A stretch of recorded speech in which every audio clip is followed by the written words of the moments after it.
गरिबी खरंच खूप वाईट आहे बरं का. आज मला काही मित्र भेटायला आले होते. त्यांना चहा पिण्यासाठी मी बाहेर घेऊन गेल्यावर तिथं एक आजी आली आणि मला म्हणाली की बाळा, माझ्यापासले 2 खराटे विकत घेतोस का? ह्या खराट्यांमुळे मला परत दिवसभर फिरावं लागेल.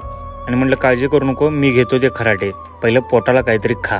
खूप फोर्स करून पण आजी म्हणाली की मला खायला काय नको, मला फक्त चहा दे प्यायला. तर आम्ही कॉफी घेतली होती म्हणून आजीला पण कॉफी घेतली आणि कॉफी बरोबर बिस्किट पण दिले खायला. स्वतः तयार करते आता ह्या दिवसभर काड्या हुडकायच्या, 8 दिवस काड्या हुडकायच्या आणि 8 दिवस घरात बसून करायचं. म्हणजे 8 दिवस नारळाच्या फांद्यावरच्या हुडकायच्या हां, आणि परत 8 दिवसानंतर हे तयार करायचं तयार करायचं, आणि हे विकायचं. विकायचं. मग आता हे आता वय काय काम करायचं. करते, काय करायचं राजा?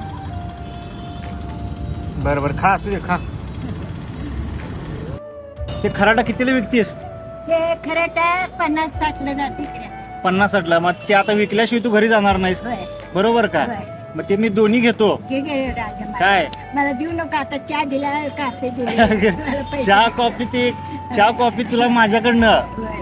आणि खराटा पण तुझा मी घेतो. हा, घे राजा, काय? घे बाबा. खराटा माझं पण तसंच तुझा- देतो मी. तसंच- मला आता- तसंच नको. आता बिस्किट खाल्लं, चहा खाल्लं. असू दे बिस्किट चहा कधी पण तुला काय लागलं खायला पाहिजे असलं तर इथे येत जा माझ्याकडं. मला राजा. असू दे.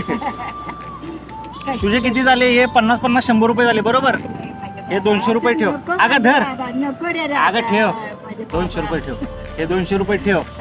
काय खायला पाहिजे असतं तर माझ्याकडे येत जा, मी असतो इथं. तू काढ की.